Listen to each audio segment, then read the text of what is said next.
soit un sauveur malpropre. Je vais répéter l'expression, je sais qu'elle va vous choquer. Soit que Jésus n'existe pas, ou bien qu'il soit un sauveur malpropre. Je ne peux m'imaginer un sauveur qui accepte, n'est-ce pas, que je vive sans eau potable, qui accepte que je ne puisse pas me nourrir, qui accepte que je ne puisse pas envoyer mes enfants à l'école, qui accepte, n'est-ce pas, que je mène une vie de sous-homme, pour que, après la mort, je puisse hériter d'un palais en cristal. Et moi, ce que j'aime à dire, si de mon vivant sur terre, il n'arrive même pas à me foutre, n'est-ce pas, une maison décente, comment je peux lui faire confiance pour qu'il me donne un palais en or? Mais réveillons-nous, les amis.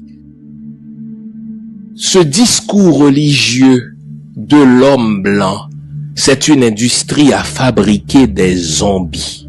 Et je voudrais qu'on s'arrête à ce terme zombie. Vous savez, un zombie, c'est quelqu'un qui est privé de conscience.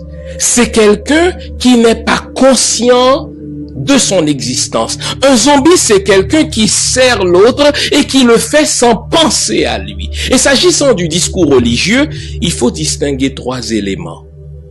Le zombificateur, le poison et le zombifié. À l'évidence, le zombificateur au temps de Boukman, c'était qui? C'était l'esclavagiste. C'était l'homme blanc parce que il avait intérêt à zombifier les autres pour qu'ils travaillent, n'est-ce pas, pour lui. Maintenant que l'homme blanc est parti en apparence, eh bien, il a laissé d'autres zombificateurs qui font le même travail. Quel est ce travail? Empêcher une population de prendre conscience de son état. Eh bien, aujourd'hui, les zombificateurs, ce sont justement les religieux. Les zombificateurs, ce sont les prédicateurs. Les zombificateurs, ce sont les pasteurs. Les zombificateurs, ce sont les prêtres. Eh bien, à cause de leurs paroles lénifiantes, à cause de leurs discours qui renvoient à demain ce qu'il nous faut aujourd'hui, n'est-ce pas, nous sommes incapables de prendre conscience de notre état.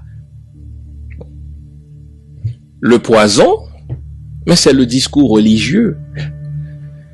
J'ai pas de maison, c'est pas grave, Jésus va m'en donner une. J'ai pas de travail, c'est pas grave, Jésus va m'en donner du travail.